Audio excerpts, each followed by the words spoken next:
La meilleure chose que tu peux apprendre, c'est comment est vraie la parole de Dieu et comment Dieu t'aime. Dieu veut le meilleur pour toi. Il veut que tu vives vieille, 120 ans. Oh là là!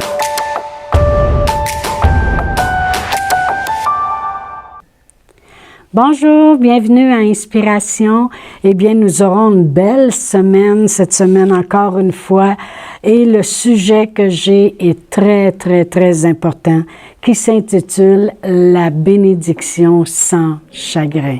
Et pour cela, il y a une belle écriture dans la parole de Dieu, dans Proverbe 10, verset 22, qui nous confirme cela. Ça dit « C'est la bénédiction de l'Éternel qui enrichit et il ne la fait suivre d'aucun chagrin. » Alors, si on veut être enrichi vraiment, c'est la bénédiction de l'Éternel que ça prend. Et la parole de Dieu dit même, non seulement c'est elle qui t'enrichit, mais cette bénédiction-là, il ne la fait suivre d'aucun chagrin. Alors, c'est la bénédiction que nous voulons et qu'on veut qu'elle demeure une bénédiction dans nos vies. Mais pour vraiment avoir ce verset-là de la Bible dans Proverbe complètement en manifestation dans nos vies et le comprendre et l'expérimenter vraiment, il va falloir comprendre une chose, c'est qu'on ne pourra jamais avoir la plénitude de ce verset si on croit tout le temps, lorsque ça se met à mal aller, de dire, ben peut-être que c'est Dieu qui voulait ça comme ça, peut-être que moi c'est différent, ben peut-être que Dieu il voulait que j'apprenne quelque chose, peut-être que Dieu ci, Dieu ça. Non, la parole de Dieu nous dit que la bénédiction de l'Éternel va nous enrichir et s'il y a un chagrin, ça vient pas de Dieu. Alors, c'est ce qu'on va regarder aussi aujourd'hui. Voyez-vous, je veux qu'on comprenne vraiment que nous sommes bénis. Nous sommes bénis.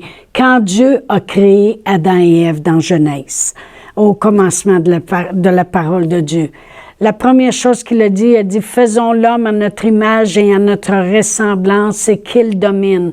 Et Dieu créa l'homme et la femme, Dieu créa Adam et Ève et il les bénit.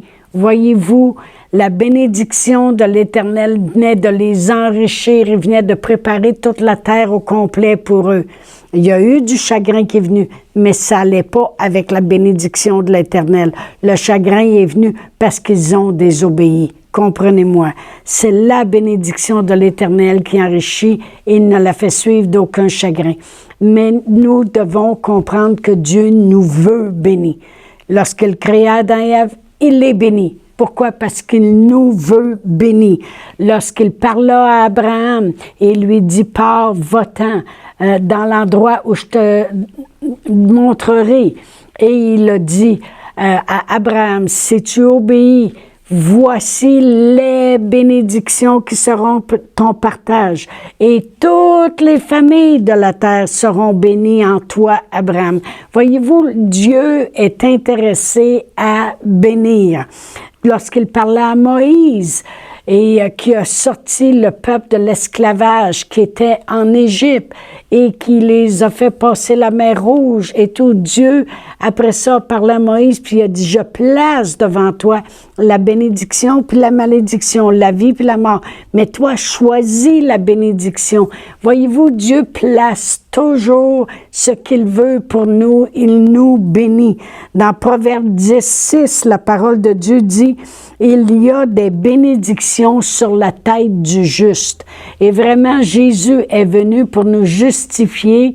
Il nous a rendus justes lorsqu'on accepte le Seigneur Jésus, lorsqu'on comprend qu'il a donné sa vie, qu'il a payé le prix pour que nous, en passions de l'injustice à la justice, on est rendus justes. La Bible dit quoi?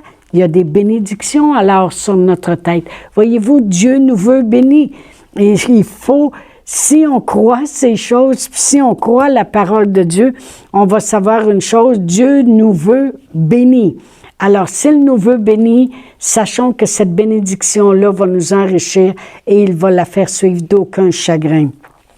La parole de Dieu nous dit aussi que si on honore l'Éternel avec nos biens, lorsqu'on donne nos dîmes, la parole de Dieu dit, et vous verrez si je répands sur vous la bénédiction. Amen. Jésus a aussi souffert à la croix. Il a bu la coupe. Il dit, faut-il vraiment que je boive cette coupe de souffrance? Mais cette coupe-là est devenue pour nous, lorsqu'on regarde à 1 Corinthiens 10, 16, c'est devenu la coupe de bénédiction. Dieu nous veut bénis. Il nous veut bénis. Alors vraiment, lorsque l'on comprend cela, que la bénédiction doit être avec nous, on va s'apercevoir que par la foi, on peut aller chercher cette bénédiction-là. Il nous veut bénis et c'est important.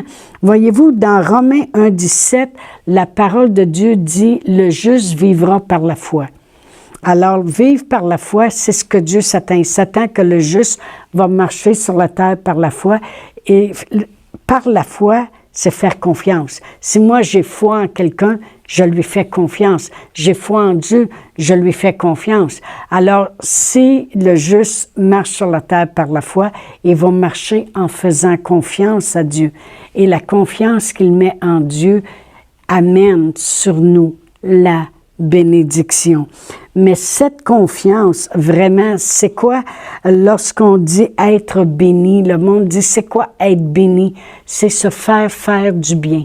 Si moi, je bénis quelqu'un, je lui fais du bien. Je la bénis avec une épicerie, je la bénis en lui aidant dans son travail, je la bénis, je lui fais du bien.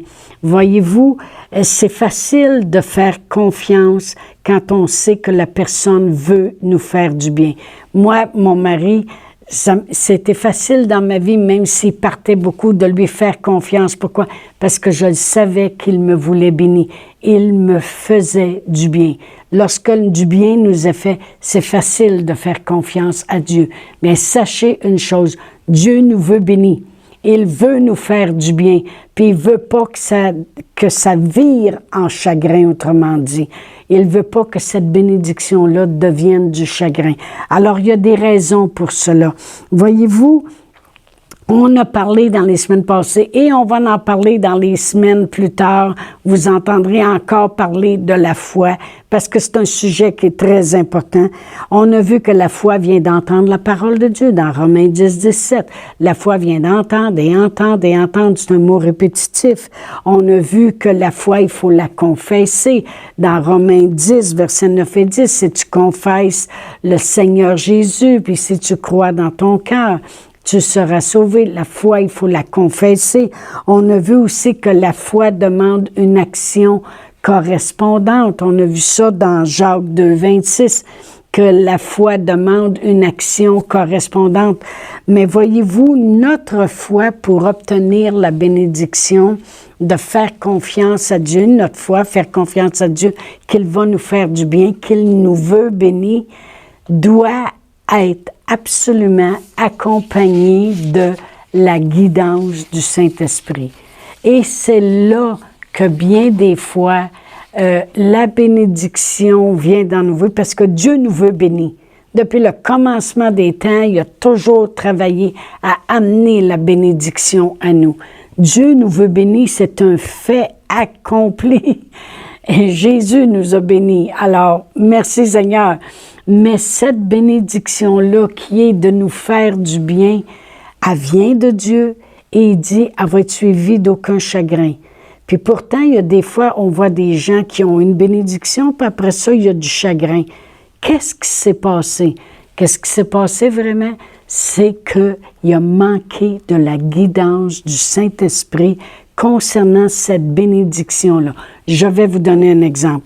Imaginez que vous croyez par la foi que vous allez être béni d'un montant d'argent pour acheter une auto, que vous avez besoin de moyens de transport, vous avez besoin d'une auto.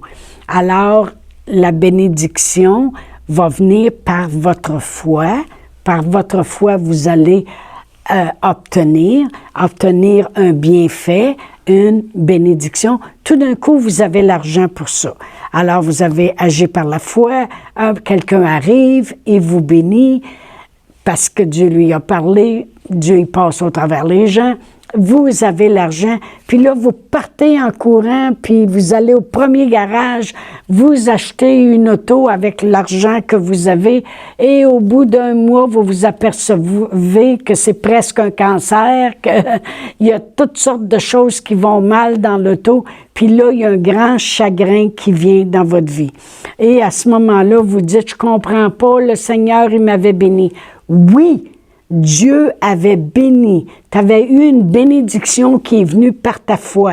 Ta foi a occasionné la bénédiction de venir.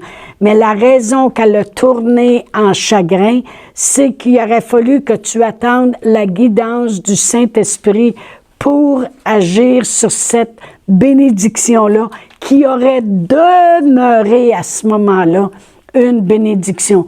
Et en recevant cet argent-là, en allant à Dieu et en disant, « Seigneur, je vois la bénédiction dans mes mains. Maintenant, je le sais que c'est pour l'auto que tu as préparé pour moi. Alors, je veux que cette bénédiction-là demeure une bénédiction. Guide-moi à acheter la bonne auto. » Et là, tu te serais aperçu que ton deuxième voisin met son auto à vendre 2 semaines après. Puis ça faisait longtemps que tu disais, « Oh, moi, une auto comme ça, j'aurais aimé ça. » Puis tu sais qu'elle va bien parce qu'il apprend tous les jours, il n'y a jamais eu de problème. Et Dieu te dit, « Voilà, c'était l'auto que tu aurais dû acheter. » Alors, voyez-vous que pour que la bénédiction de Dieu demeure une bénédiction, non seulement ça prend la foi pour obtenir la bénédiction, et Dieu la veut, cette bénédiction-là pour toi, mais tu as besoin aussi de sa guidance pour qu'elle demeure une bénédiction. Amen.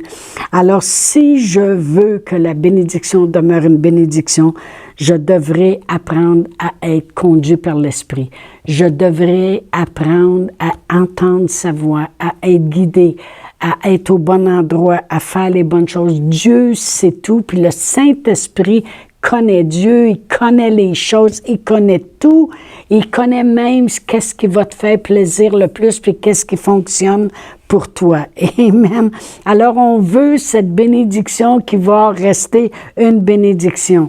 Il y avait un exemple d'un homme qui était dans un camp de concentration, et cet homme-là, c'était un chrétien, et il a donné son témoignage qu'on retrouvait dans des volumes qui s'appelaient Voice, Voix, à un moment donné. Et cet homme-là était dans le camp de concentration et il était vraiment pas bien traité dans ce camp-là.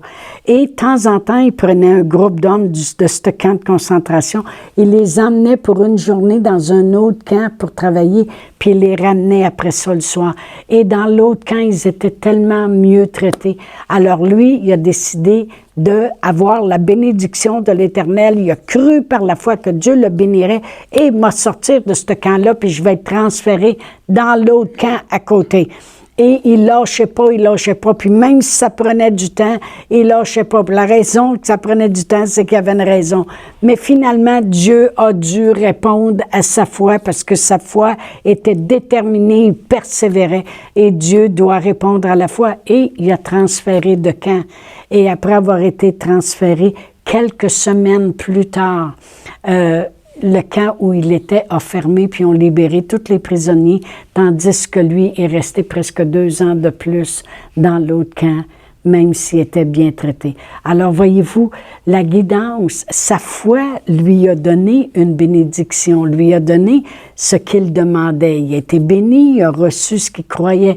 Mais par contre, s'il aurait écouter la petite voix, puis elle a dit, comment ça se fait que j'ai la foi, puis c'est si long? Seigneur, est-ce qu'il y a quelque chose? Et Dieu, lui, il y aurait une paix qui aurait venue, puis il aurait dit, arrête de me demander cette chose, arrête. Il aurait eu la guidance. Et il aurait vu, oh mon Dieu, j'ai été béni. Parce que quand le camp aurait fermé, il aurait dit, maintenant je vois pourquoi Dieu m'avait dit, arrête de croire. Et il aurait vu qu'il aurait été libéré et que 2 ans plus tard, l'autre camp se fermait, mais qu'il a évité 2 autres années de camp de concentration. Mais malheureusement, il a vu, il a compris, il a dit « Ah, Dieu a répondu. » C'était long parce que Dieu aurait voulu que je lâche prise. Il aurait voulu que je lui demande à propos des choses futures. Les choses qu'on ne sait pas concernant le futur, ça prend la guidance du Saint-Esprit énormément. Alors, il a vu ces choses-là et il l'avait écrit dans un livre comme témoignage en voulant dire, assurez-vous lorsque vous demandez quelque chose comme ça à Dieu concernant l'inconnu, d'avoir sa guidance. Et naturellement, bien, sa bénédiction elle a été suivie d'un chagrin puisqu'il manquait la guidance du Saint-Esprit. Moi, je ne veux pas juste la guidance, je veux dire la bénédiction de ma foi. Je veux la bénédiction qui vient de l'Éternel et qui va demeurer sans chagrin. Alors, je veux la bénédiction de la foi et la guidance qui amène la bénédiction au complet de Dieu, celle qui est suivie sans chagrin. Amen. Autrement dit, j'ai vu des gens, des fois, se dépêcher à se marier, puis ils croyaient, « Ah, je suis béni, j'ai rencontré la bonne personne. » Et après ça, ils sont obligés de prier pour que Dieu bénisse le mariage parce que c'est pas tout à fait la bénédiction. C'est toujours mieux de prendre le plan béni de Dieu. Ce qu'il y a déjà la personne que Dieu a préparée bénie et comme ça, le plan il est déjà béni. Tout ce qu'on a à faire, c'est remercier Dieu et s'en aller sans le chagrin. Alors, la bénédiction, c'est une grâce accordée de Dieu. C'est un événement heureux. C'est quelque chose qui nous rend heureux. C'est quelque chose qui nous bénit. Amen. Alors, lorsque Dieu prend la peine de nous bénir, c'est qu'il veut nous rendre heureux. C'est ce que Dieu a toujours voulu depuis le commencement des temps, la bénédiction qui est sans chagrin. Alors, je vous dis à demain, puis on va continuer sur ce beau sujet. Alors, à demain.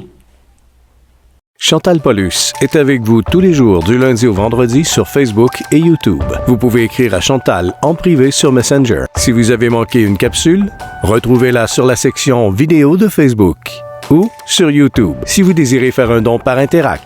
Voici l'adresse courriel capsule.inspiration au pluriel @gmail.com. Le mot de passe est inspiration au pluriel. Vous pouvez aussi faire un don par www.eslr.org/DONS. Veuillez indiquer en mémo Capsule Inspiration.